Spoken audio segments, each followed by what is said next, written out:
ਸਤਿ ਸ਼੍ਰੀ ਅਕਾਲ। ਤੁਸੀਂ ਜੁੜੇ ਹੋਏ ਹੋ ਪੰਜਾਬੀ ਰੇਡੀਓ USA ਦੇ ਨਾਲ ਤੇ ਮੈਂ ਹਾਂ ਪ੍ਰਵੀਨ ਸ਼ਰਮਾ ਲੈ ਕੇ ਹਾਜ਼ਰ ਹਾਂ program update California. Update California program ਦੇ ਵਿੱਚ ਕਈ ਅਹਿਮ ਤੇ ਕਈ ਖਾਸ ਖਬਰਾਂ ਨੂੰ ਲੈ ਕੇ ਚਰਚਾ ਕਰਨ ਦੇ ਲਈ ਜੁੜ ਚੁੱਕੇ ਨੇ ਹਰਜੋਤ ਸਿੰਘ ਖਾਲਸਾ ਜੀ। ਹਰਜੋਤ ਸਿੰਘ ਜੀ, ਸਤਿ ਸ਼੍ਰੀ ਅਕਾਲ, ਸਵਾਗਤ ਹੈ ਜੀ। ਸਤਿ ਸ਼੍ਰੀ ਅਕਾਲ, ਧੰਨਵਾਦ ਜੀ ਆਇਆਂ ਨੂੰ। ਪੰਜਾਬੀ ਰੇਡੀਓ USA ਦੇ ਜਿੰਨੇ ਵੀ ਸਰੋਤੇ ਸਾਡੇ ਸਾਰੇ ਹੀ AM ਸਟੇਸ਼ਨਸ, FM ਸਟੇਸ਼ਨਸ, ਘਰਾਂ ਵਿੱਚ ਰੇਡੀਓ ਸੈਟਸ ਦੇ ਰਾਹੀਂ, ਟੈਲੀਫੋਨ ਦੇ ਰਾਹੀਂ, ਫੇਸਬੁੱਕ, YouTube ਤੇ ਲਾਈਵ ਦੇਖ ਰਹੇ ਹੋ, ਸੁਣ ਰਹੇ ਹੋ, ਸਾਰਿਆਂ ਨੂੰ ਜੀ ਆਇਆਂ ਨੂੰ ਤੇ ਬਹੁਤ ਹੀ ਪਿਆਰ ਤੇ ਸਤਿਕਾਰ ਭਰੀ ਸਤਿ ਸ਼੍ਰੀ ਅਕਾਲ ਸਰੋਤਿਓ। ਅੱਜ ਸਤੰਬਰ ਦੀ 2 ਤਰੀਕ ਆ ਤੇ ਦਿਨ ਸੋਮਵਾਰ ਆ ਤੇ ਤੁਹਾਡੇ ਦਿਨ ਮੰਗਲਵਾਰ ਆ ਤੇ ਤੁਹਾਡੇ ਲਈ ਸ਼ਾਮ ਦਾ ਅਪਡੇਟ ਕੈਲੀਫੋਰਨੀਆ ਪ੍ਰੋਗਰਾਮ ਲੈ ਕੇ ਹਾਜ਼ਰ ਹੋਏ ਹਾਂ ਜੀ। ਅਪਡੇਟ ਕੈਲੀਫੋਰਨੀਆ ਪ੍ਰੋਗਰਾਮ ਨੂੰ ਸਪਾਂਸਰ ਕਰਦੇ ਨੇ ਖਾਲਸਾ ਇੰਸ਼ੋਰੈਂਸ ਏਜੰਸੀ ਵਾਲੇ, ਜਿਨ੍ਹਾਂ ਤੋਂ ਤੁਸੀਂ ਹਰ ਤਰੀਕੇ ਦੀ ਇੰਸ਼ੋਰੈਂਸ ਲੈ ਸਕਦੇ ਹੋ। ਇੰਸ਼ੋਰੈਂਸ ਬਾਰੇ ਪਤਾ ਕਰਨ ਦੇ ਲਈ ਇਹਨਾਂ ਦਾ ਨੰਬਰ ਹੈ 408-272-2500। ਇਹ 1992 ਤੋਂ ਲਗਾਤਾਰ ਇੰਸ਼ੋਰੈਂਸ ਬਿਜ਼ਨਸ ਦੇ ਵਿੱਚ ਸ਼ਾਨਦਾਰ ਸੇਵਾਵਾਂ ਦੇ ਰਹੇ ਨੇ ਤੇ ਅਮਰੀਕਾ ਭਰ ਦੇ ਵਿੱਚ ਇੰਸ਼ੋਰੈਂਸ ਕਰਦੇ ਨੇ। ਓਬਾਮਾ ਕੇਅਰ, ਮੈਡੀਕੇਅਰ ਜਾਂ ਫਿਰ ਕਵਰਡ ਕੈਲੀਫੋਰਨੀਆ ਬਾਬਤ ਪਾਲਿਸੀ ਕਰਵਾਉਣ ਦੇ ਲਈ, ਸਲਾਹ ਲੈਣ ਦੇ ਲਈ ਅੱਜ ਹੀ ਕਾਲ ਕਰੋ 408-272-2500 ਤੇ। ਟਰਕੀਅਨ ਇਮੀਗ੍ਰੇਸ਼ਨ ਲਾ ਫਰਮ ਵਾਲੇ ਜੇ ਟਰਕੀਆਣਾ, ਟੌਨੀ ਟਰਕੀਆਣਾ ਦੇ ਨਾਲ ਤੁਸੀਂ US ਇਮੀਗ੍ਰੇਸ਼ਨ ਬਾਬਤ ਕੋਈ ਵੀ ਸਲਾਹ ਕਰਨੀ ਹੈ, ਕੋਈ ਵੀ ਸਵਾਲ ਪੁੱਛਣਾ ਤੇ ਇਹਨਾਂ ਦਾ ਨੰਬਰ ਹੈ 415-909-0503। Gurbachan Singh Nagra, Sacramento, Balvinder Singh Pawla, San Jose, Gurdev Singh Sohal, ਐਂਟੀਲੀਓ, Barinder Singh Boyal, Yuba City, Avtar Singh Manzil, Clovis ਤੇ ਪਰਮਜੀਤ ਸਿੰਘ ਦਾਖਾ, ਬਰਕਲੇ। ਇਹਨਾਂ ਸਾਰੇ ਹੀ ਸਪਾਂਸਰਸ ਦਾ ਬਹੁਤ ਬਹੁਤ ਧੰਨਵਾਦ। ਤੇ ਜੇਕਰ ਤੁਸੀਂ ਵੀ ਪੰਜਾਬੀ USA ਦੇ ਇਹਨਾਂ ਪ੍ਰੋਗਰਾਮਾਂ ਨੂੰ ਸਪਾਂਸਰ ਕਰਨਾ ਚਾਹੁੰਦੇ ਹੋ ਤਾਂ ਸਟੂਡੀਓ ਦਾ ਨੰਬਰ ਹੈ 408-272-5200 ਜੀ। ਅੱਜ ਦੀਆਂ ਖਬਰਾਂ ਵੱਲ ਚਲੀਏ ਤੇ ਹਾਊਸ ਦੀ ਜਿਹੜੀ ਓਵਰਸਾਈਟ ਕਮੇਟੀ ਹੈਗੀ ਆ, ਉਹਨਾਂ ਨੇ ਹਜ਼ਾਰਾਂ ਦੇ ਕਰੀਬ ਜੋ ਐਪਸਟੀਨ ਫਾਈਲਸ ਹੈਗੀਆਂ ਉਹਨਾਂ ਨੂੰ ਰਿਲੀਜ਼ ਕੀਤਾ ਹੈਗਾ, tens of thousands of files ਨੂੰ। ਇਹ ਰਿਲੀਜ਼ ਉਸ ਟਾਈਮ ਦੇ ਉੱਤੇ ਆਇਆ ਜਦੋਂ ਡਿਪਾਰਟਮੈਂਟ ਆਫ ਜਸਟਿਸ ਨੇ ਸਪੀਨਾ ਕੀਤਾ ਸੀ ਤੇ ਡਿਪਾਰਟਮੈਂਟ ਆਫ ਜਸਟਿਸ ਨੇ ਪਹਿਲਾਂ ਵੀ ਰਿਲੀਜ਼ ਕੀਤੀ ਸੀ ਆਡੀਓ ਤੇ ਟਰਾਂਸਕ੍ਰਿਪਟ ਜੋ ਇੰਟਰਵਿਊ ਹੋਈ ਸੀ ਐਪਸਟੀਨ ਦੀ ਅਕੰਪਲਿਸ ਜੋ ਸੀਗੀ ਗਿਸਲੇਨੀ ਮੈਕਸਵੈਲ। ਬਹੁਤ ਸਾਰੇ ਜਿਹੜੇ ਰਿਪਬਲਿਕਨਸ ਆ ਉਹ ਕਹਿੰਦੇ ਸੀ ਵੀ ਟਰਾਂਸਪੇਰੈਂਸੀ ਹੋਣੀ ਚਾਹੀਦੀ ਹੈ, ਇਹਦੇ ਵਿੱਚ ਸਾਰੀਆਂ ਫਾਈਲਸ ਜਿਹੜੀਆਂ ਉਹ ਰਿਲੀਜ਼ ਹੋਣੀਆਂ ਚਾਹੀਦੀਆਂ। ਜੋ ਰੈਕਰਡਸ ਰਿਲੀਜ਼ ਕੀਤੇ ਗਏ ਆ ਉਹਨਾਂ ਦੇ ਵਿੱਚ ਬਹੁਤ ਸਾਰੀਆਂ ਫਾਈਲਸ, ਫਲਾਈਟ ਲੌਗਸ, ਕੋਰਟ ਫਾਈਲਿੰਗਸ ਤੇ ਸਰਵੇਲੈਂਸ ਫੁਟੇਜ ਵਗੈਰਾ ਹੈਗੀ ਆ। ਰੈਕਰਡ ਰਿਲੀਜ਼ ਉਸ ਟਾਈਮ ਤੇ ਆਏ ਆ ਜਦੋਂ GOP ਲਾ ਮੇਕਰਸ ਪੁਸ਼ ਕਰ ਰਹੇ ਸੀ, ਕਹਿੰਦੇ ਵੀ ਨਹੀਂ ਤਾਂ ਅਸੀਂ ਵੋਟਿੰਗ ਦੇ ਲਈ ਲੈ ਕੇ ਆਵਾਂਗੇ ਚੈਂਬਰ ਦੇ ਉੱਤੇ ਤੇ ਤਾਂ ਕਿ ਸਾਰੀਆਂ ਫਾਈਲਾਂ ਜਿਹੜੀਆਂ ਰਿਲੀਜ਼ ਕੀਤੀਆਂ ਜਾ ਸਕਣ। 30,000 ਪੇਜਸ ਜੋ ਆ ਉਹ ਐਪਸਟੀਨ ਰੈਕਰਡਸ ਦੇ ਰਿਲੀਜ਼ ਆਲਰੇਡੀ ਹੋ ਚੁੱਕੇ ਆ, ਐਗਜ਼ੈਕਟ 33,295 ਦੇ ਕਰੀਬ। ਕੁਛ ਜਿਹੜੀਆਂ ਐਪਸਟੀਨ ਨਾਲ ਰਿਲੇਟਡ ਫਾਈਲਸ ਹੈਗੀਆਂ ਉਹਨਾਂ ਨੂੰ ਪਬਲਿਕ ਵੀ ਕੀਤਾ ਗਿਆ ਹੈਗਾ ਤੇ ਹਾਊਸ ਓਵਰਸਾਈਟ ਡੈਮੋਕ੍ਰੇਟਸ ਨੇ ਕਿਹਾ ਵੀ ਮੋਸਟ ਆਫ ਦਾ ਫਾਈਲ ਜਿਹੜੀਆਂ ਆ ਉਹ turn over by department of justice ਪਹਿਲਾਂ ਹੀ ਉਹ ਪਬਲਿਕ ਦੇ ਵਿੱਚ ਸੀਗੀਆਂ, ਵੀ ਹਜੇ ਵੀ ਜਿਹੜੀਆਂ ਬਹੁਤ ਸਾਰੀਆਂ ਫਾਈਲਸ ਆ ਉਹਨਾਂ ਨੂੰ ਹਜੇ ਵੀ ਉਹ ਰਿਲੀਜ਼ ਨਹੀਂ ਕਰ ਰਹੇ ਹੈਗੇ। ਸੋ ਇਹ ਅੱਜ ਦੀ ਖਬਰ ਆ ਵੀ ਬਹੁਤ ਸਾਰੀਆਂ ਫਾਈਲਸ ਰਿਲੀਜ਼ ਕੀਤੀਆਂ ਗਈਆਂ ਜੀ। ਅਗਲੀ ਗੱਲ ਕਰੀਏ, NBC ਦੀ ਇੱਕ ਰਿਪੋਰਟ ਜਿਹੜੀ ਆ ਉਹ ਦੱਸ ਰਹੀ ਹੈ ਵੀ ਸਿਟਰਸ ਫਾਰਮਸ ਤੋਂ ਲੈ ਕੇ ਸੈਂਟਰਲ ਵੈਲੀ ਦੇ ਜਿੰਨੇ ਵੀ ਕੰਸਟਰਕਸ਼ਨ ਸਾਈਟਸ ਨੇ ਉੱਥੇ ਜਿਹੜੇ ਘਰ ਬਣ ਰਹੇ ਨੇ ਜਾਂ ਬਿਜ਼ਨਸ ਨੇ ਉਹ ਅੱਜ ਕੱਲ੍ਹ ਜਿਹੜੇ ਨੇ ਖਾਲੀ ਦਿਖਾਈ ਦਿੰਦੇ ਨੇ। ਕਹਿੰਦੇ ਵੀ ਇਹਦੇ ਨਾਲ ਕੈਲੀਫੋਰਨੀਆ ਦੇ ਖਾਸ ਕਰਕੇ ਲਾਸ ਐਂਜਲਸ ਦੇ ਵਿੱਚ ਪੈਲੀਸੇਡਸ ਜਾਂ ਹੋਰ ਜਿਹੜੇ ਵੀ ਅੱਗਾਂ ਕਰਕੇ ਜਿਹੜੇ ਇਲਾਕੇ ਤਬਾਹ ਹੋਏ ਸੀ ਉਹਨਾਂ ਦੇ ਵਿੱਚ ਕਹਿੰਦੇ ਵੀ ਜਿਹੜੇ ਚੱਲ ਰਿਹਾ ਸੀ ਕੰਮ ਉਹ ਅੱਜ ਕੱਲ੍ਹ ਰੁਕਿਆ ਦਿਖਾਈ ਦੇ ਰਿਹਾ। ਕਾਰਨ ਕੀ ਹੈ ਕਿ ਜਿਹੜੀ ਇਮੀਗ੍ਰੇਸ਼ਨ ਕ੍ਰੈਕਡਾਊਨ ਆ, ਇਮੀਗ੍ਰੇਸ਼ਨ ਇਨਫੋਰਸਮੈਂਟ ਆ, ਉਹਦੇ ਕਰਕੇ ਜਿਹੜੇ ਇਮੀਗ੍ਰੈਂਟ ਨੇ ਉਹ ਡਰੇ ਹੋਏ ਨੇ। ਕਹਿੰਦੇ ਵੀ ਇਹ ਜਿਹੜੀਆਂ ਦੋਨੇ ਸੈਕਟਰ ਨੇ, ਖਾਸ ਕਰਕੇ ਜਿਹੜੀ ਕੰਸਟਰਕਸ਼ਨ ਹੈ ਜਾਂ ਜਿਹੜੀਆਂ ਸਿਟਰਸ ਫਾਰਮਿੰਗ ਹੈ ਜਾਂ ਹੋਰ ਜਿਹੜੀ ਫਾਰਮਿੰਗ ਹੈ, ਇਹ ਕਹਿੰਦੇ ਵੀ ਸਟੇਟ ਦੇ ਵਿੱਚ 4 ਟ੍ਰਿਲੀਅਨ ਦੀ ਜਿਹੜੀ ਇਕਨੋਮੀ ਉਹਦੇ ਵਿੱਚ ਵੱਡਾ ਹਿੱਸਾ ਹੈ ਐਗਰੀਕਲਚਰ ਦਾ, ਕੰਸਟਰਕਸ਼ਨ ਦਾ, ਹੌਸਪਿਟੈਲਿਟੀ ਦਾ। ਤੇ ਇਹ ਕਹਿੰਦੇ ਵੀ ਸਾਰੇ ਇਸ ਟਾਈਮ ਜਿਹੜੇ ਸੈਕਟਰ ਨੇ ਉਹ ਇਫੈਕਟ ਹੋਏ ਨੇਗੇ।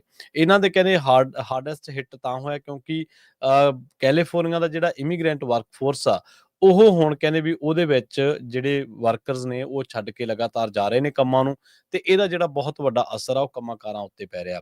ਆਪਾਂ ਲੰਘੇ ਦਿਨੀ ਵੀ ਇੱਕ ਖਬਰ ਜਿਹੜੀ ਹਰਜੋਤ ਸਿੰਘ ਖਾਲਸਾ ਜੀ ਨੇ ਸਾਂਝੀ ਕੀਤੀ ਸੀ, ਉਹਦੇ ਵਿੱਚ ਦੱਸਿਆ ਗਿਆ ਸੀਗਾ ਵੀ ਟਰੰਪ ਦੀ ਜਿਹੜੀ ਐਡਮਿਨਿਸਟ੍ਰੇਸ਼ਨ ਹੈ ਇਹਦੇ ਤੋਂ ਡਰ ਕੇ ਜਾਂ ਇਹਦੇ ਤੋਂ ਜਿਹੜਾ ਉਹ ਖੌਫਜ਼ਦਾ ਹੋ ਕੇ 1.2 ਮਿਲੀਅਨ ਜਿਹੜੇ ਲੋਕ ਨੇ ਉਹ ਅਮਰੀਕਾ ਨੂੰ ਛੱਡ ਕੇ ਚਲੇ ਗਏ ਨੇ। ਉਹਨਾਂ ਦੇ ਕੋਲੇ ਹੋ ਸਕਦਾ ਵੀ ਕਿਸੇ ਤਰੀਕੇ ਦੇ ਕੋਈ ਡਾਕੂਮੈਂਟ ਨਾ ਹੋਣ ਜਾਂ ਉਹਨਾਂ ਦੇ ਕੋਈ ਕ੍ਰਿਮੀਨਲ ਹਿਸਟਰੀ ਹੋਵੇ, ਕੋਈ ਵੀ ਕਾਰਨ ਉਹਨਾਂ ਦੇ ਪਿੱਛੇ ਹੋ ਸਕਦਾ ਜਾਣ ਦਾ, ਪਰ ਇੰਨੀ ਵੱਡੀ ਗਿਣਤੀ ਦੇ ਵਿੱਚ ਉਹ ਕਹਿੰਦੇ ਵੀ ਛੱਡ ਕੇ ਚਲੇ ਗਏ ਨੇ। ਇਹਨਾਂ ਦੇ ਵਿੱਚੋਂ ਵੱਡੀ ਗਿਣਤੀ ਉਹ ਵੀ ਨੇ ਜਿਨ੍ਹਾਂ ਦੀ ਗਿਣਤੀ 5 ਲੱਖ ਦੇ ਕਰੀਬ ਦੱਸੀ ਜਾ ਰਹੀ, ਜਿਹੜੇ ਆਲਰੇਡੀ ਅਮਰੀਕਾ ਦੇ ਵਿੱਚ ਕਿਸੇ ਨਾ ਕਿਸੇ ਕੰਮ ਤੇ ਲੱਗੇ ਹੋਏ ਸੀਗੇ। ਸੋ ਹੁਣ ਕਹਿੰਦੇ ਵੀ ਬਿਲੀਅਨਸ ਆਫ ਡਾਲਰ ਜਿਹੜੇ ਨੇ ਉਹ ਬਿਜ਼ਨਸ ਜਿਹੜੇ ਨੇ ਉਹ ਆਉਣ ਵਾਲੇ ਟਾਈਮ ਦੇ ਵਿੱਚ ਉਹਨਾਂ ਤੇ ਅਸਰ ਪਊਗਾ। ਜਿਹੜੀ ਇਸ ਟਾਈਮ ਇਕੋਨਮੀ ਆ 4th ਲਾਰਜੈਸਟ ਜਿਹੜੀ ਇਕੋਨਮੀ ਆ ਇਸ ਟਾਈਮ ਵਰਲਡ ਦੇ ਵਿੱਚ ਗਿਣੀ ਜਾ ਸਕਦੀ ਹੈ ਕੈਲੀਫੋਰਨੀਆ ਦੀ, ਤੇ ਇਹਦੇ ਉੱਤੇ ਜਿਹੜਾ ਅਸਰ ਪੈਣਾ ਉਹ ਸੁਭਾਵਿਕ ਹੈ। ਕਹਿੰਦੇ ਵੀ 10.6 ਮਿਲੀਅਨ ਇਮੀਗ੍ਰੈਂਟ ਨੇ ਜਿਹੜੇ ਅਨਡਾਕੂਮੈਂਟਡ ਨੇ ਤੇ ਵੱਖ-ਵੱਖ ਸੈਕਟਰਸ ਦੇ ਵਿੱਚ ਉਹ ਕੰਮ ਕਰ ਰਹੇ ਨੇ। ਕੈਲੀਫੋਰਨੀਆ ਇਸ ਟਾਈਮ ਇੱਕ ਬਹੁਤ ਵੱਡਾ ਜਿਹੜਾ ਸਰਵੇ ਸਾਹਮਣੇ ਆਇਆ Bay Area Economic Institute and University of California Merced ਦੇ ਵੱਲੋਂ ਕੀਤਾ ਗਿਆ ਸੀਗਾ। ਇਹ ਕਹਿੰਦੇ ਵੀ ਆਉਣ ਵਾਲੇ ਟਾਈਮ ਦੇ ਵਿੱਚ ਜਿਹੜਾ ਰਿਸਕ ਆਫ ਲੂਜ਼ਿੰਗ ਐਜ਼ ਮੱਚ ਕਿ ਜਿਹੜਾ ਰਿਸਕ ਆ 278 ਬਿਲੀਅਨ ਦਾ, ਜਿਹੜਾ ਕਿ ਡੋਮੈਸਟਿਕ ਪ੍ਰੋਡਕਟਸ ਦੇ ਰਾਹੀਂ ਜਾਂ ਗ੍ਰੋਸ ਡੋਮੈਸਟਿਕ ਪ੍ਰੋਡਕਟਸ ਦੇ ਰਾਹੀਂ ਪ੍ਰਭਾਵਿਤ ਹੋਊਗਾ। ਨਾਲ ਇਹ ਵੀ ਕਹਿੰਦੇ ਨੇ ਵੀ ਐਗਰੀਕਲਚਰ ਜਿਹੜੀ ਕਿ ਇਸ ਟਾਈਮ 49 ਬਿਲੀਅਨ ਦੀ ਇੰਡਸਟਰੀ ਹੈ ਸਟੇਟ ਦੇ ਵਿੱਚ, ਇਹਦੇ ਵਿੱਚ ਵੀ ਜਿਹੜੀ ਇਮੀਗ੍ਰੈਂਟ ਵਰਕਰ ਜਾਂ ਅਨਡਾਕੂਮੈਂਟਡ ਜਿਹੜੇ ਕੰਮ ਕਰਦੇ ਸੀਗੇ ਉਹਨਾਂ ਦੇ ਭੱਜ ਜਾਣ ਦੇ ਨਾਲ ਜਿਹੜੇ ਕਹਿੰਦੇ ਅਸਰ ਪੈਣ ਤੋਂ ਆਪਾਂ ਜਿਹੜਾ ਇਨਕਾਰ ਨਹੀਂ ਕਰ ਸਕਦੇ। ਕਹਿੰਦੇ ਵੀ 63% ਆ ਇਹ ਬੰਦੇ ਜਿਹੜੇ ਇਮੀਗ੍ਰੈਂਟ ਦੇ ਕੰਮ ਕਰਦੇ ਨੇ, ਜਿਹਦੇ ਵਿੱਚ 24% ਜਿਹੜੇ ਫਾਰਮ ਵਰਕਰ ਨੇ ਉਹ ਅਨਡਾਕੂਮੈਂਟਡ ਸੀਗੇ। ਬੇ ਏਰੀਆ ਕਾਉਂਸਲ ਦੀ ਇੱਕ ਰਿਪੋਰਟ ਨੇ ਇਹ ਗੱਲ ਜਿਹੜੀ ਆ ਉਹ ਬਾਹਰ ਕੱਢ ਕੇ ਲਿਆਂਦੀ ਹੈ। ਤੇ ਜਿੰਨੇ ਸਟ੍ਰਾਬੇਰੀ ਤੋੜਨ ਵਾਲੇ, ਹੋਰ ਜਿੰਨੇ ਵੀ ਫਾਰਮ ਵਰਕਰ, ਪਿਕਸ ਪੈਕਸ ਕਰਨ ਵਾਲੇ, ਹੋਰ ਵੀ ਜਿੰਨੇ ਵੀ ਕੰਮ ਕਰਦੇ ਨੇ, ਉਹਨਾਂ ਸਾਰਿਆਂ ਦੇ ਵਿੱਚ ਹੀ ਕਹਿੰਦੇ ਵੀ ਇਹ ਜਿਹੜਾ ਆਉਣ ਵਾਲੇ ਟਾਈਮ ਦੇ ਵਿੱਚ ਆਈਸ ਦੇ ਛਾਪਿਆਂ ਦਾ, ਇਮੀਗ੍ਰੇਸ਼ਨ ਕ੍ਰੈਕਡਾਊਨ ਦਾ ਜਿਹੜਾ ਪ੍ਰਭਾਵ ਆ ਉਹ ਪੈਣਾ ਲਾਜ਼ਮੀ ਆ। ਤੇ ਜਿਹੜੇ ਇਹਨਾਂ ਦੇ ਹੱਕ ਦੇ ਵਿੱਚ ਆਵਾਜ਼ ਚੁੱਕਦੇ ਸੀਗੇ ਉਹਨਾਂ ਨੂੰ ਜਿਹੜੀ ਵਾਇਲੈਂਸ ਮਾਰ ਗਈ। ਲਾਸ ਐਂਜਲਸ ਦੇ ਵਿੱਚ ਜਿਹੜੀ ਵਾਇਲੈਂਸ ਹੋਈ ਸੀ ਉਹਦੇ ਕਰਕੇ ਜਿਹੜੀਆਂ ਹੱਕ ਦੇ ਵਿੱਚ ਵੀ ਆਵਾਜ਼ਾਂ ਉੱਠ ਰਹੀਆਂ ਸਨ ਇਮੀਗ੍ਰੈਂਟਸ ਦੇ ਹੱਕ ਦੇ ਵਿੱਚ, ਉਹ ਆਵਾਜ਼ਾਂ ਵੀ ਮੱਧਮ ਹੋ ਗਈਆਂ ਜੀ। ਕੈਲੀਫੋਰਨੀਆ ਦੀ ਸਰਕਾਰ ਜਿਹੜੀ ਆ ਉਹ ਸਕੂਲਾਂ ਤੋਂ ਹੁਣ ਰਿਕੁਆਇਰ ਕਰ ਰਹੀ ਆ ਵੀ ਜੇ ਕਿਤੇ ਆਈਸ ਦੇ ਛਾਪੇ ਪੈਂਦੇ ਹੈਗੇ ਆ ਤੇ ਉਹ ਪੇਰੈਂਟਸ ਨੂੰ ਜ਼ਰੂਰ ਇਨਫੋਰਮ ਕੀਤਾ ਜਾਵੇ। ਬਹੁਤ ਸਾਰੇ ਜਿਹੜੇ ਇਮੀਗ੍ਰੈਂਟਸ ਹੈਗੇ ਆ ਉਹ ਕੈਲੀਫੋਰਨੀਆ ਦੇ ਕਾਲਜਾਂ ਦੇ ਵਿੱਚ ਫ੍ਰੀ ਇੰਗਲਿਸ਼ ਲਰਨ ਕਰਦੇ ਹੈਗੇ ਆ। ਸੋ ਟਰੰਪ ਐਡਮਿਨਿਸਟ੍ਰੇਸ਼ਨ ਦੇ ਦੌਰਾਨ ਬਹੁਤ ਸਾਰੇ ਜਿਹੜੇ ਸਟੂਡੈਂਟਸ ਆ ਉਹ ਡਰਦੇ ਮਾਰੇ ਕਾਲਜਸ ਦੇ ਵਿੱਚ ਨਹੀਂ ਜਾ ਰਹੇ ਜਾਂ ਅਡਲਟ ਸਕੂਲਾਂ 'ਚ ਨਹੀਂ ਜਾ ਰਹੇ ਇੰਗਲਿਸ਼ ਸਿੱਖਣ ਦੇ ਲਈ, ਜੋ ਕਿ ਉਹਨਾਂ ਨੂੰ ਫ੍ਰੀ ਜਿਹੜੀਆਂ ESL ਕਲਾਸਿਸ ਆ ਸਿਖਾਈਆਂ ਜਾਂਦੀਆਂ ਸੀਗੀਆਂ। ਕਹਿੰਦੇ ਭਈ ਉਹਨਾਂ ਕੋਲ ਡਰ ਹੈਗਾ ਆ ਕਿ ਆਈਸ ਕਿਸੇ ਟਾਈਮ ਵੀ ਉਹਨਾਂ ਦੇ ਸਕੂਲ ਜਾਂ ਕਾਲਜ ਦੇ ਵਿੱਚ ਐਂਟਰ ਕਰ ਸਕਦੀ ਹੈਗੀ ਆ।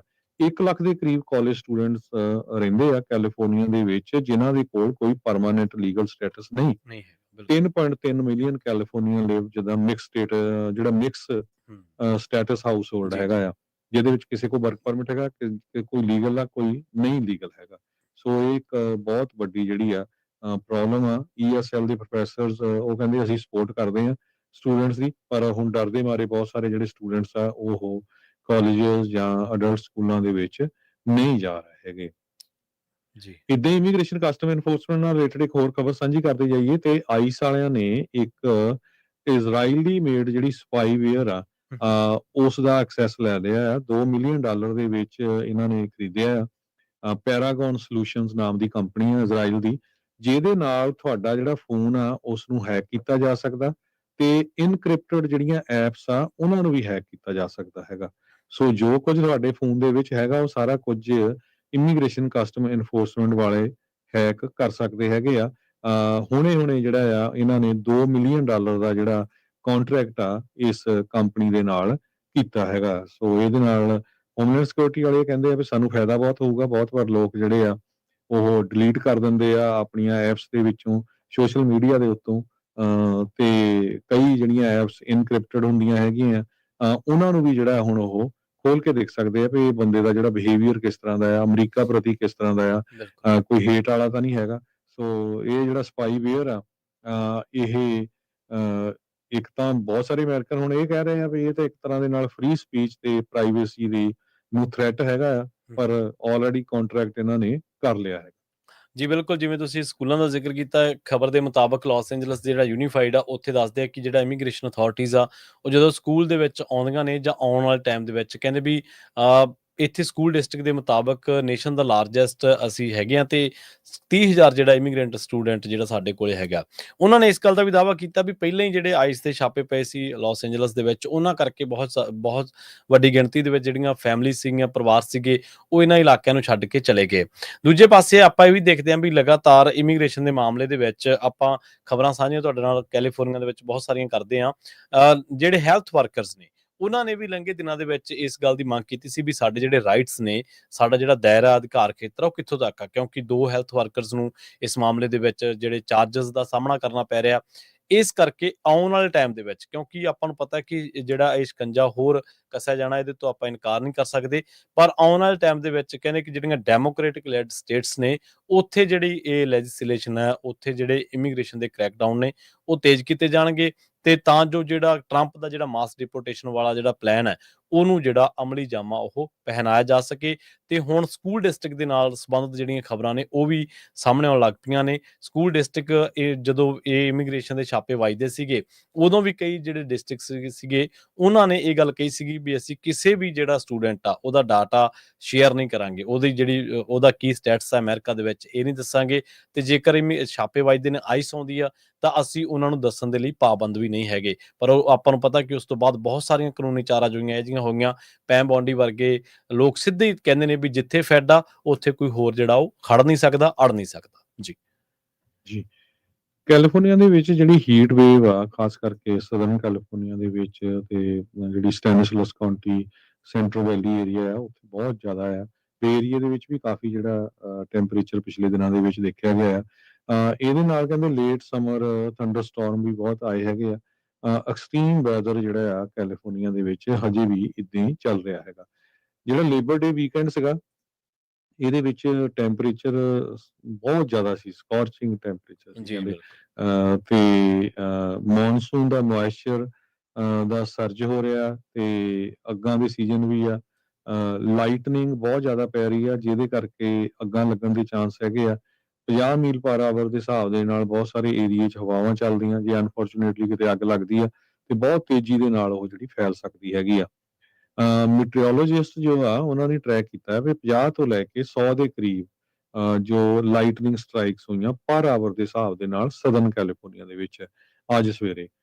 ਸੋ ਬ੍ਰਾਇਨ ਲੂਇਸ ਮੀਟੀਓਰੋਲੋਜਿਸਟ ਹੈਗੇ ਆ ਨੈਸ਼ਨਲ ਵੈਦਰ ਸਰਵਿਸ ਦੇ ਨਾਲ, ਜੋ ਕਿ ਆਕਸਨਰਡ ਦੇ ਵਿੱਚ ਇਹਨਾਂ ਦਾ ਆਫਿਸ ਹੈਗਾ ਆ। ਸੋ ਕਹਿੰਦੇ ਵੀ ਕਾਫੀ ਇਹਨਾਂ ਦੇ ਵਿੱਚ એનર્ਜੀ ਆ, ਤੇ ਡੈਫੀਨਿਟਲੀ ਕੰਸਰਨ ਬਹੁਤ ਜ਼ਿਆਦਾ ਆ, ਅੱਗ ਨਾ ਕਿਸੇ ਤਰ੍ਹਾਂ ਲਾਈਟਨਿੰਗ ਲੱਗਣ ਦੇ ਨਾਲ ਸਟਾਰਟ ਹੋ ਜਾਵੇ। ਸਟੈਨਿਸਲਸ ਕਾਉਂਟੀ ਦੇ ਵਿੱਚ ਵੀ ਇੱਕ ਜਗ੍ਹਾ ਦੇ ਉੱਤੇ ਅੱਗ ਲੱਗ ਗਈ ਸੀ ਅੱਜ ਸਵੇਰੇ, ਤੇ ਬਾਅਦ ਦੇ ਲਾਈਟਨਿੰਗ ਸਟਾਰਮ ਦੇ ਨਾਲ ਹੀ ਹੋਈ ਸੀ, ਜੀ ਜਿਹਦੇ ਨਾਲ 300 ਏਕੜ ਜਿਹੜੇ ਸੜ ਕੇ ਸਵਾਹ ਹੋ ਗਏ ਆ। ਜਿਹੜੇ ਕ੍ਰਿਊਜ਼ ਆ ਉਹ ਹਜੇ ਵੀ ਗਾਰਨੇਲ ਫਾਇਰ ਜਿਹੜੀ ਆ ਉਹਨੂੰ ਫਾਈਟ ਕਰ ਰਹੇ ਹੈਗੇ ਆ, ਜੋ ਸਿਆਰਾ ਨੈਸ਼ਨਲ ਫੋਰੈਸਟ ਏਰੀਆ ਦੇ ਵਿੱਚ ਆ। ਇਹਦੇ ਨਾਲ 24,800 ਏਕੜ ਆਲਰੇਡੀ ਸੜ ਕੇ ਸਵਾਹ ਹੋ ਚੁੱਕੇ ਆ, ਤੇ ਸਿਰਫ 12% ਜਿਹੜੀ ਆ ਇਹ ਕੰਟੇਨਡ ਹੈਗੀ ਆ। ਮੀਟੀਓਰੋਲੋਜਿਸਟ ਇਹ ਵੀ ਪ੍ਰੈਡਿਕਟ ਕਰਦੇ ਆ ਵੀ 50% ਚਾਂਸ ਆ ਵੀ ਥੰਡਰ ਸਟਾਰਮ ਗਾਰਨੇਟ ਫਾਇਰ ਨੂੰ, ਜਿਹੜੀ ਗਾਰਨੇਟ ਫਾਇਰ ਲੱਗੀ ਆ ਉਹ ਥੰਡਰ ਸਟਾਰਮ ਕਰਕੇ ਹੀ ਲੱਗੀ ਹੈਗੀ ਆ। ਸੋ ਬਹੁਤ ਸਾਰੀਆਂ ਅੱਗਾਂ ਇਹ ਬਿਜਲੀ ਦੇ ਪੈਣ ਦੇ ਨਾਲ ਜਿਹੜੀਆਂ ਲੱਗ ਜਾਂਦੀਆਂ ਹੈਗੀਆਂ।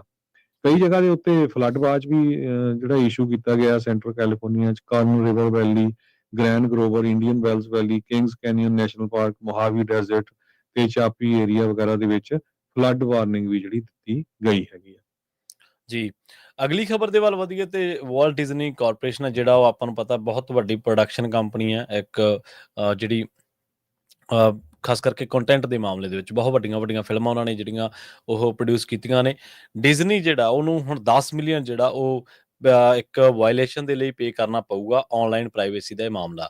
ਅਸਲ ਦੇ ਵਿੱਚ ਜਿਹੜੇ ਲੋਕ YouTube ਦੇ ਉੱਤੇ ਵੀਡੀਓ ਅਪਲੋਡ ਕਰਦੇ ਨੇ, ਉਹਨਾਂ ਨੂੰ ਸ਼ਾਇਦ ਇਸ ਗੱਲ ਦੀ ਜਾਣਕਾਰੀ ਵੀ ਹੋਊਗੀ, ਤੇ ਜੇਕਰ ਨਹੀਂ ਤਾਂ ਇਹਨੂੰ ਜ਼ਰੂਰ ਸੁਣ ਲਿਓ, ਨੋਟ ਕਰ ਲਿਓ। ਜਦੋਂ ਵੀ ਆਪਾਂ ਕੋਈ ਵੀਡੀਓ ਜਿਹੜੀ ਆ ਉਹ YouTube ਦੇ ਉੱਤੇ ਅਪਲੋਡ ਕਰਦੇ ਹਾਂ, ਤਾਂ ਉਹਦੇ ਵਿੱਚ ਇੱਕ ਕਾਲਮ ਆਉਂਦਾ made for kids, not made for kids. ਕਹਿੰਦੇ ਵੀ ਇਹਨਾਂ ਨੇ ਘੱਟੋ ਘੱਟ 2022 ਦੇ ਵਿੱਚ ਡਿਜ਼ਨੀ ਨੇ 1250 ਜਿਹੜੀਆਂ YouTube ਚੈਨਲਸ ਦੇ ਉੱਤੇ ਵੱਖ-ਵੱਖ ਵੀਡੀਓ ਜਿਹੜੀਆਂ ਉਹ ਅਪਲੋਡ ਕੀਤੀਆਂ। ਇਹ ਦਾਅਵਾ ਕੀਤਾ ਗਿਆ US ਜਸਟਿਸ ਡਿਪਾਰਟਮੈਂਟ ਵੱਲੋਂ। ਇਨਵੈਸਟੀਗੇਸ਼ਨ ਦੇ ਵਿੱਚ ਸਾਹਮਣੇ ਇਹ ਆਇਆ, ਦੋਸ਼ ਲੱਗੇ ਕਿ ਡਿਜ਼ਨੀ ਨੇ ਜਿਹੜੀਆਂ ਇਹ ਇੱਕ ਕਾਲਮ ਆਉਂਦਾ ਮੇਡ ਫॉर ਕਿਡਸ, ਉਹਦੇ ਵਿੱਚ ਅਲਾਉ ਨਹੀਂ ਕੀਤਾ, ਤੇ ਜਿਹੜੀਆਂ ਬਾਅਦ ਦੇ ਵਿੱਚ ਵੀਡੀਓ ਚੱਲ ਪਈਆਂ YouTube ਦੇ ਉੱਤੇ, ਉਹਦੇ ਵਿੱਚ ਦੱਸਿਆ ਗਿਆ, ਇਹਨਾਂ ਨੇ ਲਿਖਿਆ ਵੀ ਨਾਟ ਮੇਡ ਫॉर ਕਿਡਸ। ਇਹ ਤੋਂ ਬਾਅਦ ਕਹਿੰਦੇ ਦੱਸਦੇ ਆ ਵੀ ਬਹੁਤ ਸਾਰੀਆਂ ਕੰਪਲੇਂਟਸ ਹੋਈਆਂ, ਤੇ ਹੁਣ 10 ਮਿਲੀਅਨ ਦਾ ਜਿਹੜਾ ਸੈਟਲ ਹੋਇਆ ਫੈਡਰਲ ਟ੍ਰੇਡ ਕਮਿਸ਼ਨ ਦੇ ਨਾਲ। ਇਨਕੁਆਇਰੀ ਜਿਹਨੇ ਕੀਤੀ ਸੀ ਤੇ ਜਿਹਨੇ ਦੋਸ਼ ਲਾਏ ਸੀਗੇ ਵੀ ਇਹਨਾਂ ਨੇ ਚਾਈਲਡ ਪ੍ਰਾਈਵੇਸੀ ਲਾਜ਼ ਦੇ ਵਿੱਚ ਵਾਇਲੇਸ਼ਨ ਕੀਤੀ ਆ। ਸੋ ਆਪਾਂ ਹਮੇਸ਼ਾ ਦੇਖਦੇ ਹਾਂ, ਬਹੁਤ ਸਾਰੇ ਲੋਕਾਂ ਨੂੰ ਇਹ ਲੱਗਦਾ ਵੀ ਅਮਰੀਕਾ ਦੇ ਵਿੱਚ ਜਾਂ ਈਵਨ ਕਿ ਇੰਡੀਆ ਦੇ ਵਿੱਚ ਵੀ, ਕਿ ਕੰਟੈਂਟ ਕਿਸੇ ਵੀ ਤਰ੍ਹਾਂ ਦਾ ਅਸੀਂ ਪਾ ਸਕਦੇ ਹਾਂ, ਸਾਡਾ ਕੁਛ ਵੀ ਅਸੀਂ ਕਰ ਸਕਦੇ ਹਾਂ। ਪਰ ਅਸਲ ਦੇ ਵਿੱਚ ਜਿੰਨੀਆਂ ਵੀ ਇਹ ਸੋਸ਼ਲ ਮੀਡੀਆ ਪਲੇਟਫਾਰਮਸ ਨੇ, ਉਹਨਾਂ ਦੇ ਲਈ ਕੋਈ ਮਿਆਰ ਮਿੱਥੇ ਹੋਏ ਨੇ, ਤੇ ਜੇਕਰ ਅਸੀਂ ਉਹਨਾਂ ਮਿਆਰਾਂ ਤੋਂ ਅੱਗੇ ਜਾਂਦੇ ਹਾਂ ਜਾਂ ਅਸੀਂ ਉਹ ਹੱਦ ਲੰਘਦੇ ਹਾਂ ਤਾਂ ਸਾਨੂੰ ਉਹਨਾਂ ਦੀ ਕਈ ਵਾਰੀ ਭਰਪਾਈ ਕਰਨੀ ਪੈਂਦੀ ਆ। ਇਸ ਕਰਕੇ ਕੰਟੈਂਟ ਜੋ ਮਰਜ਼ੀ ਪ੍ਰੋਡਿਊਸ ਕਰੋ, ਪਰ ਜਦੋਂ ਤੁਸੀਂ ਅਪਲੋਡ ਕਰਦੇ ਹੋ ਉਦੋਂ ਜਿਹੜਾ ਉਹ ਤੁਹਾਨੂੰ ਧਿਆਨ ਰੱਖਣ ਦੀ ਇਸ ਮਾਮਲੇ ਦੇ ਵਿੱਚ ਜ਼ਰੂਰਤ ਆ। ਬਹੁਤ ਵਾਰੀ ਜਿਹੜੇ ਕੱਚ ਘਰੜ ਲੋਕ ਨੇ, ਜਿਹੜੇ ਜਿਨ੍ਹਾਂ ਨੂੰ ਜਾਣਕਾਰੀ ਨਹੀਂ ਹੁੰਦੀ, ਉਹ ਕੰਟੈਂਟ ਨੂੰ ਸੰਭਾਲ ਤੱਕ ਨਹੀਂ ਸਕਦੇ। ਆਪਾਂ ਦੇਖਿਆ ਬਹੁਤ ਸਾਰੇ ਲੋਕ ਜਿਹੜੇ ਟੀਮਾਂ ਦੇ ਵਿੱਚ ਅਜਿਹੇ ਕੰਮ ਕਰਦੇ ਨੇ, ਉਹ ਉਹਨਾਂ ਅਦਾਰਿਆਂ ਦਾ ਸਗੋਂ ਨੁਕਸਾਨ ਕਰ ਜਾਂਦੇ ਨੇ, ਕਿਉਂਕਿ ਉਹਨਾਂ ਨੂੰ ਗਾਈਡਲਾਈਨਸ ਨਹੀਂ ਪਤਾ ਹੁੰਦੀਆਂ। ਉਹਨਾਂ ਨੂੰ ਇਹ ਨਹੀਂ ਪਤਾ ਹੁੰਦਾ ਵੀ ਜਦੋਂ ਕੋਈ ਕੰਪਲੇਂਟ ਆ ਗਈ ਜਾਂ ਜਦੋਂ ਕੋਈ ਕਿਸੇ ਨੇ ਇਤਰਾਜ਼ ਕਰਤਾ ਤਾਂ ਉਹਦੇ ਨਾਲ ਮੁੜ ਕੇ ਸਿੱਝਣਾ ਕਿਵੇਂ ਆ। ਇੰਗਲਿਸ਼ ਦੀ ਘਾਟ ਆ, ਸੋ ਇਸ ਕਰਕੇ ਇਹ ਲੈਸਨ ਆ, ਸਬਕ ਆ ਉਹਨਾਂ ਲੋਕਾਂ ਦੇ ਲਈ ਜਿਹੜੇ ਕਾਹਲੀ ਦੇ ਵਿੱਚ ਵੀਡੀਓਜ਼ ਧੜਾ ਧੜ ਧੜਾ ਧੜ ਪਾਈ ਆਉਂਦੇ ਨੇ। ਜੇਕਰ ਏਡੇ ਵੱਡੇ ਜਿਹੜੇ ਅਦਾਰੇ ਨੇ, ਜੇਕਰ ਉਹਨਾਂ ਨੂੰ ਲਾ ਸੂਟ ਹੋ ਸਕਦਾ, ਉਹਨਾਂ ਨੂੰ ਜੁਰਮਾਨਾ ਕੀਤਾ ਜਾ ਸਕਦਾ, ਤੇ ਆਪਣੇ ਵਰਗੇ ਬੰਦਿਆਂ ਦੀ ਤਾਂ ਕੀ ਹੈਸੀਅਤ ਆ। ਸੋ 10 ਮਿਲੀਅਨ ਹੁਣ ਇਹਨਾਂ ਨੂੰ ਡਿਜ਼ਨੀ ਨੂੰ ਜਿਹੜਾ ਉਹ ਪੇ ਕਰਨਾ ਪਊਗਾ ਚਿਲਡਰਨ ਆਨਲਾਈਨ ਪ੍ਰਾਈਵੇਸੀ ਦੀ ਜਿਹੜੀ ਵਾਇਲੇਸ਼ਨ ਕਰਨ ਦੇ ਮਾਮਲੇ ਦੇ ਵਿੱਚ। ਅਗਲੀ ਖਬਰ ਵੱਲ ਚਲੀਏ। ਇਸ ਵੀਕਐਂਡ ਦੇ ਦੌਰਾਨ, ਲੇਬਰ ਵੀਕਐਂਡ ਦੇ ਦੌਰਾਨ, ਸ਼ਿਕਾਗੋ ਦੇ ਵਿੱਚ 8 ਜਾਣਿਆਂ ਦੀ ਮੌਤ ਹੋਈ ਹੈ। ਸ਼ੂਟਿੰਗ ਦੇ ਵਿੱਚ 50 ਜਾਣੇ ਜਿਹੜੇ ਜ਼ਖਮੀ ਹੋਏ ਹੈਗੇ ਆ ਜੀ ਲੇਬਰ ਡੇ ਵੀਕਐਂਡ ਦੇ ਵਿੱਚ। ਜਿੱਥੇ ਦਰਜਨਾਂ ਸ਼ੂਟਿੰਗ ਹੋਈਆਂ, ਜਿਹਦੇ ਨਾਲ 50 ਦੇ ਜ਼ਿਆਦਾ ਫੱਟੜ ਹੋਏ ਆ। ਸੋ ਪ੍ਰੈਜ਼ੀਡੈਂਟ ਟਰੰਪ ਨੇ ਕਹਿੰਦੇ, ਇਸੇ ਕਰਕੇ ਮੈਂ ਕਹਿ ਰਿਹਾ ਵੀ ਜਿਹੜਾ ਸ਼ਿਕਾਗੋ ਆ, ਇਹ crime capital of the world ਬਣਿਆ ਹੋਇਆ ਆ। ਸੋ ਉੱਥੇ ਅਸੀਂ ਫੈਡਰਲ ਏਜੰਟ ਭੇਜਾਂਗੇ ਤੇ ਇਸ ਨੂੰ ਟੋਟਲੀ ਜਿਹੜਾ ਕਲੀਨ ਕਰ ਦੇਵਾਂਗੇ। ਸ਼ਿਕਾਗੋ ਬਹੁਤ ਲੰਮੇ ਸਮੇਂ ਤੋਂ ਗਨ ਵਾਇਲੈਂਸ ਦੇ ਅਗੇਂਸਟ ਜਿਹੜਾ ਸਟਰਗਲ ਕਰ ਰਿਹਾ ਹੈਗਾ, ਜੀ ਪਰ ਉੱਥੇ ਚੇਂਜ ਨਹੀਂ ਹੋਇਆ ਕੁਝ ਵੀ। ਪਰ ਦੂਸਰੇ ਪਾਸੇ ਜਿਹੜਾ ਇਲੀਨਾਇਸ ਦੇ ਮੇਅਰ ਆ, ਇਲੀਨਾਇਸ ਦੇ ਗਵਰਨਰ ਤੇ ਸ਼ਿਕਾਗੋ ਦੇ ਮੇਅਰ ਜਿਹੜੇ ਆ, ਉਹ ਪੂਰੇ ਐਨ ਤੱਤੇ ਹੋਏ ਪਏ ਆ ਵੀ ਜੇ ਇੱਥੇ ਫੈਡ ਏਜੰਟਸ ਆਏ ਤੇ ਅਸੀਂ ਉਹਨਾਂ ਦਾ ਵਿਰੋਧ ਕਰਾਂਗੇ। ਪਰ ਟਰੰਪ ਉਹਨਾਂ ਨੂੰ ਜ਼ਰੂਰ ਅੱਜ ਇਹ ਮੌਕਾ ਮਿਲ ਗਿਆ ਹੈਗਾ ਵੀ ਦੇਖੋ ਤੁਹਾਡੇ ਕ੍ਰਾਈਮ ਕਿੰਨਾ ਹੈ ਤੇ ਅਸੀਂ ਇਸ ਨੂੰ ਕਲੀਨ ਕਰਨਾ ਹੈਗਾ। ਵਾਸ਼ਿੰਗਟਨ ਡੀਸੀ ਦੀ ਆਲਰੇਡੀ ਉਹ ਉਦਾਹਰਨ ਦੇ ਰਹੇ ਹੈਗੇ ਆ। ਪਿਛਲੇ ਸਾਲ 573 ਹੋਮੋਸਾਈਡ ਹੋਏ ਸੀ ਸ਼ਿਕਾਗੋ ਦੇ ਵਿੱਚ, ਜੋ ਕਿ 21 ਪਰ ਐਵਰੀ 100,000 ਰੈਜ਼ੀਡੈਂਟ ਮੰਨਦੇ ਹੈਗੇ ਆ। ਇਹ ਰੋਚੈਸਟਰ ਇੰਸਟੀਚਿਊਟ ਆਫ ਟੈਕਨੋਲੋਜੀ ਆ, ਉਹਨਾਂ ਦੇ ਸਰਵੇ ਦੇ ਮੁਤਾਬਕ। ਉਹ ਕਹਿੰਦੇ ਆ ਵੀ 2024 ਨਾਲੋਂ ਜਿਹੜਾ ਆ 2024 ਦੇ ਵਿੱਚ ਜਿਹੜਾ ਕ੍ਰਾਈਮ ਰੇਟ ਸੀ ਉਹ ਘੱਟ ਆ 2020 ਨਾਲੋਂ। 2020 ਚ ਇਹਦੇ ਨਾਲੋਂ ਵੀ 25% ਜ਼ਿਆਦਾ ਸੀ। ਜੀ ਪਰ ਸਿਚੁਏਸ਼ਨ ਤੁਹਾਡੇ ਸਾਹਮਣੇ ਆ। ਸੋ ਲੱਗ ਰਿਹਾ ਕਿ ਬਹੁਤ ਜਲਦੀ ਜਿਹੜੇ ਪ੍ਰੈਜ਼ੀਡੈਂਟ ਡੋਨਲਡ ਟਰੰਪ ਹੋਣੀ ਆ, ਉਹ ਇਮੀਗ੍ਰੇਸ਼ਨ ਕਸਟਮ ਐਨਫੋਰਸਮੈਂਟ ਵਾਲੇ ਨੈਸ਼ਨਲ ਗਾਰਡ ਉਹ ਸ਼ਿਕਾਗੋ ਸ਼ਹਿਰ ਨੂੰ ਭੇਜਣ ਜਾ ਰਹੇ ਆ। ਭਾਵੇਂ ਕਿ ਕੈਲੀਫੋਰਨੀਆ ਦੇ ਵਿੱਚ ਇੱਕ ਜੱਜ ਨੇ ਇਹ ਰੂਲਿੰਗ ਦੇ ਦਿੱਤੀ ਆ ਵੀ ਜਿਹੜੇ ਫੈਡਰਲ ਏਜੰਟਸ ਆ ਉਹ ਸਟੇਟ ਵਿੱਚ ਨਹੀਂ ਜਾ ਸਕਦੇ ਅਨਲੈਸ ਕਿ ਉੱਥੇ ਇਨਸੁਰੈਕਸ਼ਨ ਹੋਵੇ ਜਾਂ ਕਿਤੇ ਬਹੁਤ ਤਗੜੀ ਜਿਹੜੀ ਐਮਰਜੈਂਸੀ ਹੈਗੀ ਆ। ਜੀ ਬਿਲਕੁਲ। ਸੋ ਆਪਣਾ ਖਬਰਾਂ ਦਾ ਸਮਾਂ ਜਿਹੜਾ ਜੀ ਉਹ ਸਮਾਪਤੀ ਵੱਲ ਆ, ਪਰ ਜਾਂਦੇ-ਜਾਂਦੇ ਇੱਕ ਜਿਹੜੀ ਖਬਰ ਆ ਉਹ ਜ਼ਰੂਰ ਸਾਂਝੀ ਕਰਦੇ ਚੱਲੀਏ। ਹੋਮ ਡਿਪੂ ਨੇ ਕਹਿੰਦੇ ਕਿ ਫਰਵਰੀ ਮਹੀਨੇ ਦੇ ਵਿੱਚ ਉਸ ਤੋਂ ਪਹਿਲਾਂ ਜਿਹੜੀ ਇੱਕ ਟਾਸਕ ਫੋਰਸ ਆ, organised retail theft task force, ਉਹਨਾਂ ਨੂੰ ਇਹ ਰਿਪੋਰਟ ਕੀਤਾ ਸੀਗਾ ਵੀ ਸਾਡੇ ਸਟੋਰਸ ਦੇ ਵਿੱਚ ਜਿਹੜੀਆਂ ਰੋਬਰੀਜ਼ ਹੋ ਰਹੀਆਂ ਨੇ, ਬਹੁਤ ਜ਼ਿਆਦਾ ਹੋ ਰਹੀਆਂ ਨੇ, ਤੇ ਤੁਸੀਂ ਇਹਨਾਂ ਦੀ ਜਿਹੜੀ ਜਾਂਚ ਜ਼ਰੂਰ ਕਰੋ ਤੇ ਸਾਨੂੰ ਦੱਸੋ ਵੀ ਇਹਦੇ ਪਿੱਛੇ ਕਾਰਨ ਕੀ ਆ। 14 ਬੰਦੇ ਇਸ ਮਾਮਲੇ ਦੇ ਵਿੱਚ ਅਰੈਸਟ ਕੀਤੇ ਗਏ ਆ ਤੇ ਉਹਨਾਂ ਤੇ ਦੋਸ਼ ਲੱਗਿਆ ਵੀ ਉਹਨਾਂ ਨੇ 10 ਮਿਲੀਅਨ ਤੋਂ ਜ਼ਿਆਦਾ ਜਿਹੜੀਆਂ ਚੀਜ਼ਾਂ ਸੀਗੀਆਂ ਉਹ 70 ਹੋਮ ਡਿਪੂ ਦੀਆਂ ਜਿਹੜੀਆਂ ਲੋਕੇਸ਼ਨ ਸੀਗੀਆਂ ਸਦਰਨ ਕੈਲੀਫੋਰਨੀਆ ਦੇ ਵਿੱਚ, ਉੱਥੇ ਉਹਨਾਂ ਨੇ ਚੋਰੀ ਨੂੰ ਅੰਜਾਮ ਦਿੱਤਾ। 600 ਥੈਫਟ ਦੀਆਂ ਘਟਨਾਵਾਂ ਵਾਪਰੀਆਂ ਹੋਮ ਡਿਪੂ ਦੀਆਂ ਵੈਂਚੂਰਾ, ਲਾਸ ਐਂਜਲਸ, ਔਰੇਂਜ, ਸੈਨ ਬਰਨੀਨੋ, ਰਿਵਰਸਾਈਡ ਕਾਉਂਟੀਜ਼ ਦੇ ਵਿੱਚ। ਇੱਥੇ ਕਹਿੰਦੇ ਵੀ ਇਹਨਾਂ ਨੇ ਬੰਦਿਆਂ ਨੇ 600 ਜਿਹੜੀਆਂ ਵਾਰਦਾਤਾਂ ਤਾਂ ਹੋ ਸਕਦਾ ਵੱਧ ਕੀਤੀਆਂ ਹੁਣ ਉਹਨਾਂ ਨੇ। ਕਹਿੰਦੇ ਵੀ ਇਹਨਾਂ ਨੇ 10 ਮਿਲੀਅਨ ਦੀ ਜਿਹੜੀ ਚੋਰੀ ਆ ਉਹ ਕੀਤੀ ਆ, ਤੇ ਉਸ ਤੋਂ ਵੀ ਇਲਾਵਾ ਇਹਨਾਂ ਨੇ ਵੱਖ-ਵੱਖ ਜਿਹੜੀਆਂ 70 ਹੋਮ ਡਿਪੂ ਦੀਆਂ ਲੋਕੇਸ਼ਨ ਸੀਗੀਆਂ ਉੱਥੇ ਇਹਨਾਂ ਨੂੰ ਅੰਜਾਮ ਦਿੱਤਾ। ਬਾਅਦ ਦੇ ਵਿੱਚ ਏਜੰਸੀ ਨੇ ਜਿਹੜਾ ਉਹ ਪਹੁੰਚ ਕੀਤੀ। ਜਦੋਂ ਸਰਵੇਲੈਂਸ ਵੀਡੀਓ ਜਿਹੜੀ ਆ ਉਹ ਸਾਹਮਣੇ ਆਈ, ਇਹਨਾਂ ਨੇ ਵੀਡੀਓ ਦੇ ਵਿੱਚ ਦੇਖਿਆ, ਅਗਸਤ 14 ਦੀ ਗੱਲ ਆ, ਉਹ ਘਟਨਾ ਵੀ ਸਾਂਝੀ ਕਰਦੇ ਆ। ਉਹ ਕਹਿੰਦੇ ਵੀ ਕੁਛ ਬੰਦੇ ਜਿਹੜੇ ਨੇ ਉਹ ਆਉਂਦੇ ਨੇ ਤੇ ਥੋੜਾ ਜਿਹਾ ਸਮਾਨ ਜਿਹੜਾ ਕਹਿੰਦੇ ਵੀ ਐਂਟਰ ਹੁੰਦੇ ਨੇ ਤੇ ਥੋੜਾ ਜਿਹਾ ਸਮਾਨ ਚੋਰੀ ਕਰਕੇ ਜਾਂ ਕੁਛ ਕਰਕੇ ਫੇਰ ਕੋਈ ਨਾ ਕੋਈ ਭੇਸ ਬਦਲਾ ਕੇ, ਫੇਰ ਕੋਈ ਨਾ ਕੋਈ ਉਹ ਕੋਈ ਆਪਣੀ ਦਿੱਖ ਬਦਲਾ ਕੇ ਆਉਂਦੇ ਨੇ। ਕਹਿੰਦੇ ਵੀ ਇੱਕ ਬੰਦਾ ਇਹਨਾਂ ਦੇ ਵਿੱਚ ਅਜਿਹਾ ਜਿਹਨੇ 48 ਵਾਰ ਜਿਹੜੇ ਨੇ ਉਹ ਆਪਣੇ ਜਿਹੜੇ ਉਹ ਚੇਂਜ ਕੀਤੇ, ਤੇ ਇਸ ਟਾਈਮ ਉਹ ਕਹਿੰਦੇ ਵੀ ਜੇਕਰ ਇਹ ਬੰਦਿਆਂ ਨੂੰ ਵਾਕਈ ਦੋਸ਼ ਸਾਬਤ ਹੋ ਜਾਂਦਾ, ਜਿਹਨੇ ਇਨਵੈਸਟੀਗੇਸ਼ਨ ਕੀਤੀ ਏਜੰਸੀ ਨੇ, ਉਹ ਸੱਚ ਸਾਬਤ ਹੋ ਜਾਂਦਾ, ਤਾਂ ਇਹਨਾਂ ਨੂੰ ਜਿਹੜਾ 32 ਸਾਲਾਂ ਦੀ ਜਿਹੜੀ ਆ ਉਹ ਸਟੇਟ ਪ੍ਰਿਜ਼ਨ ਦੇ ਵਿੱਚ ਗੁਜ਼ਾਰਨੇ ਪੈ ਸਕਦੇ ਆ। ਸੋ ਤੁਸੀਂ ਦੇਖੋ ਵੀ ਬਹੁਤ ਸਾਰੇ ਹੋਮ ਡਿਪੂ ਦੇ ਤਾਂ ਇਹੋ ਜਿਹੀਆਂ ਲੋਕੇਸ਼ਨਸ ਹੋਣਗੀਆਂ ਜਿੱਥੇ ਲੋਕ ਜਾਂਦੇ ਆ ਤੇ ਉਹ ਆਪਦਾ ਸਮਾਨ ਲੈ ਕੇ ਆ ਜਾਂਦਾ, ਤੇ ਈਵਨ ਕਿ ਉਹ ਚੈੱਕ ਵੀ ਨਹੀਂ ਕਰਦੇ ਹੋਣੇ ਵੀ ਇਹਨੇ ਸਾਰੀਆਂ ਲਾਲੀਆਂ ਜਿਹੜੀਆਂ ਚੀਜ਼ਾਂ ਕਿ ਨਹੀਂ ਲਾਈਆਂ। ਸੋ ਹੁਣ ਸਾਰੇ ਸਟੋਰੀ ਜਿਹੜੇ ਆ ਉਹ ਇਸ ਗੱਲੋਂ ਹੈਰਾਨ ਵੀ ਆ, ਪਰੇਸ਼ਾਨ ਵੀ ਆ, ਤੇ ਉਹਨਾਂ ਨੂੰ ਲੈ ਆ ਵੀ ਜੇ ਇਹ ਵਰਤਾਰੇ ਇਸ ਤਰ੍ਹਾਂ ਹੀ ਚੱਲਦੇ ਰਹੇ ਤਾਂ ਆਪਾਂ ਜਿਹੜਾ ਉਹ ਬਹੁਤਾ ਚਿਰ ਬਿਜ਼ਨਸ ਨਹੀਂ ਕਰ ਸਕਾਂਗੇ। ਲੰਘੇ ਦਿਨਾਂ ਦੇ ਵਿੱਚ ਇੱਕ ਇੰਡੀਅਨ ਬੀਬੀ ਦੀ ਵੀਡੀਓ ਬਹੁਤ ਵਾਇਰਲ ਹੋਈ ਸੀ, ਟਾਰਗੇਟ ਦੇ ਵਿੱਚੋਂ 1300 ਦਾ ਸਮਾਨ। ਹੁਣ ਦੇਖੋ ਉਹਨੇ ਕੋਈ ਨਾ ਮੂੰਹ ਛੁਪਾਇਆ ਨਾ ਕੁਛ, ਉਹਨੇ ਟਾਰਗੇਟ ਦੇ ਵਿੱਚੋਂ $1300 ਦਾ ਸਮਾਨ ਚੱਕ ਲਿਆ। ਤੇ ਜਿਹੜੇ ਬੰਦੇ ਪ੍ਰੋਫੈਸ਼ਨਲ ਚੋਰ ਨੇ, ਮਤਲਬ ਜਿਨ੍ਹਾਂ ਨੂੰ ਟ੍ਰਿਕਾਂ ਪਤਾ ਨੇ, ਜਿਨ੍ਹਾਂ ਨੂੰ ਸਾਰਾ ਕੁਝ ਪਤਾ, ਉਹ ਕਿੰਨੀ ਵੱਡੀ ਅਮਾਊਂਟ ਦੇ ਵਿੱਚ ਚੋਰੀਆਂ ਕਰਦੇ ਹੋਣਗੇ, ਇਹਦਾ ਅੰਦਾਜ਼ਾ ਲਾਉਣਾ ਵੀ ਬਹੁਤ ਔਖਾ ਜੀ। ਤੇ ਆਪਾਂ ਸਟਾਕ ਮਾਰਕੀਟ ਦੀ ਗੱਲ ਕਰਨੀ, ਉਹ ਤੋਂ ਪਹਿਲਾਂ ਜੇ ਇਕੋਨਮੀ ਦੀ ਗੱਲ ਕਰਦੇ ਜਾਈਏ ਤੇ ਕਹਿੰਦੇ economy on the brink of recession by the end of this year. ਜੀ ਇਹ ਜਿਹੜੇ ਮੂਡੀਜ਼ ਦੇ ਇਕੋਨੋਮਿਸਟ ਆ, ਉਹਨਾਂ ਨੇ ਵਾਰਨਿੰਗ ਦਿੱਤੀ ਹੈਗੀ ਆ। ਹਾਲਾਂਕਿ ਜਿਹੜੇ ਪ੍ਰੈਜ਼ੀਡੈਂਟ ਡੋਨਲਡ ਟਰੰਪ ਆ ਤੇ ਉਹਨਾਂ ਦਾ ਜਿਹੜਾ ਐਡਮਿਨਿਸਟ੍ਰੇਸ਼ਨ ਇਹ ਕਹਿ ਰਿਹਾ ਅਮਰੀਕਨ ਲੋਕਾਂ ਨੂੰ, ਜਿਹੜੀ ਯੂਐਸ ਦੀ ਇਕੋਨਮੀ ਹੈ ਧੜਾ ਧੜ ਉੱਪਰ ਨੂੰ ਜਾ ਰਹੀ ਹੈਗੀ ਆ, hands at the wheel is roaring, ਬਹੁਤ ਵਧੀਆ ਹੈਗੀ ਆ। ਪਰ ਮਾਰਕ ਜ਼ੈਂਡੀ ਜੋ ਚੀਫ ਇਕੋਨੋਮਿਸਟ ਹੈਗੇ ਮੂਡੀਜ਼ ਐਨਾਲਿਟਿਕਸ ਦੇ, ਉਹਨਾਂ ਨੇ ਵਾਰਨਿੰਗ ਦਿੱਤੀ ਹੈ ਜੋ ਰੈੱਡ ਇੰਡੀਕੇਟਰਸ ਆ ਰਹੇ ਆ ਐਵਰੀ ਕਾਰਨਰ ਦੇ ਵਿੱਚ, ਹਾਊਸਿੰਗ ਤੋਂ ਲੈ ਕੇ ਏਮਪਲੋਇਮੈਂਟ ਤੋਂ ਲੈ ਕੇ ਕੰਜ਼ਿਊਮਰ ਪ੍ਰਾਈਸਿਸ ਨੂੰ ਲੈ ਕੇ, ਉਹਦੇ ਚ ਕਹਿੰਦੇ ਵੀ ਇਹ ਲੱਗ ਰਿਹਾ ਵੀ ਬਹੁਤ ਛੇਤੀ ਜਿਹੜਾ ਆ ਯੂਐਸ ਰਿਸੈਸ਼ਨ ਚ ਆ ਰਿਹਾ ਆ ਐਂਡ ਆਫ 2025। ਤੇ ਕਹਿੰਦੇ ਵੀ ਰਾਈਟ ਨਾਓ ਤਾਂ ਨਹੀਂ ਹੈ ਰਿਸੈਸ਼ਨ, ਪਰ ਕੁਝ ਮਹੀਨਿਆਂ ਦੇ ਵਿੱਚ ਤੁਸੀਂ ਦੇਖੋਗੇ। ਇਹ ਵੀ ਦੱਸ ਜਾਈਏ ਸਰੋਤਿਆਂ ਨੂੰ, ਮਾਰਕ ਜ਼ੈਂਡੀ ਜੋ ਇਕੋਨੋਮਿਸਟ ਹੈਗੇ ਆ, ਇਹ ਪਹਿਲੇ ਇਕੋਨੋਮਿਸਟ ਸੀ ਜਿਨ੍ਹਾਂ ਨੇ 2008 ਦੇ ਵਿੱਚ ਜਦੋਂ ਰਿਸੈਸ਼ਨ ਆਇਆ ਸੀ, ਉਸ ਸਭ ਤੋਂ ਪਹਿਲਾਂ ਇਹਨਾਂ ਨੇ ਹੀ ਵਾਰਨਿੰਗ ਦਿੱਤੀ ਸੀ ਵੀ ਭਾਈ ਬਹੁਤ ਵੱਡਾ ਰਿਸੈਸ਼ਨ ਆ ਰਿਹਾ। ਸੋ ਜਿਹੜੇ ਲੋਕ ਪੁਰਾਣੇ ਰਹਿ ਰਹੇ ਉਹਨਾਂ ਨੂੰ ਪਤਾ ਵੀ 2008, 9, 10 ਦੇ ਵਿੱਚ ਕਿੱਦਾਂ ਜਿਹੜੀ ਘਰਾਂ ਦੀਆਂ ਪ੍ਰਾਈਸਿਸ ਜਿਹੜੀਆਂ ਆ ਉਹ ਇੱਕਦਮ ਹੀ 50% ਤੱਕ ਜਿਹੜੀਆਂ ਡਿੱਗ ਪਈਆਂ ਸੀਗੀਆਂ। ਈਵਨ ਬੇ ਏਰੀਏ ਦੇ ਵਿੱਚ ਵੀ ਜਿਹੜੇ ਮਿਲੀਅਨ ਡਾਲਰ ਦੇ ਘਰ ਸੀ ਉਹ 5-5 ਲੱਖ ਦੇ ਹੋ ਗਏ ਸੀ। ਸੋ ਹੋਰ ਬਹੁਤ ਜ਼ਿਆਦਾ ਜਿਹੜਾ ਅਸਰ ਪਿਆ ਸੀ। ਲੋਕ ਆਪਣੀਆਂ ਕਾਰਾਂ ਨੂੰ ਖਾਸ ਕਰਕੇ ਜਿਹੜੇ H1B ਵੀਜ਼ੇ ਵਾਲੇ ਸੀ ਉਹ 에ਅਰਪੋਰਟਾਂ ਦੇ ਛੱਡ ਕੇ ਵਾਪਸ ਇੰਡੀਆ ਨੂੰ ਚਲੇ ਗਏ ਸੀ। ਸੋ ਇਦਾਂ ਦੀ ਸਿਚੁਏਸ਼ਨ ਆਈ ਸੀ। ਸੋ ਮਾਰਕ ਜ਼ੈਂਡੀ ਹੁਣੀ ਜਿਹੜੀ ਆ ਇਹ ਸਟੇਟਮੈਂਟ ਜਾਰੀ ਕੀਤੀ ਆ ਵੀ ਬਹੁਤ ਜਲਦੀ ਜਿਹੜਾ ਰਿਸੈਸ਼ਨ ਜੋ ਰੈਡ ਇੰਡੀਕੇਟਰਸ ਆ ਰਹੇ ਆ ਉਹ ਲੱਗ ਰਿਹਾ ਵੀ ਆਪਾਂ ਰਿਸੈਸ਼ਨ ਵੱਲ ਨੂੰ ਜਾ ਰਹੇ ਜੀ। ਤੇ ਜਾਂਦੇ ਜਾਂਦੇ ਆਪਾਂ ਸਟਾਕ ਦੀ ਤੇ ਜਿਹੜੀ ਕਰੰਸੀ ਰੇਟ ਦੇ ਬਾਰੇ ਜ਼ਰੂਰ ਦੱਸਦੇ ਚੱਲੀਏ ਜੀ। ਸਟਾਕ ਮਾਰਕੀਟ ਅੱਜ ਡਾਊਨ ਰਹੀ ਆ, ਸ਼ੇਕੀ ਆ ਕਾਫੀ ਗਰਾਊਂਡਸ ਦੇ ਉੱਤੇ, ਗਲੋਬਲੀ ਜੋ ਕੁਝ ਵਾਪਰਿਆ ਹੈਗਾ ਉਹਨੂੰ ਲੈ ਕੇ ਵੀ। ਤੇ ਡਾਊ ਜੋਨ ਇੰਡਸਟਰੀਅਲ ਡਾਊਨ ਗਿਆ 0.55%, ਕਲੋਜ਼ ਹੋਇਆ 45,295.81 ਦੇ ਉੱਤੇ। S&P 500 ਇੰਡੈਕਸ ਡਾਊਨ ਗਿਆ 0.69%, ਕਲੋਜ਼ ਹੋਇਆ 6415.54 ਦੇ ਉੱਤੇ। ਨੈਸਡੈਕ ਡਾਊਨ ਗਿਆ 0.82% ਤੇ ਕਲੋਜ਼ ਹੋਇਆ 21,279.63 ਦੇ ਉੱਤੇ।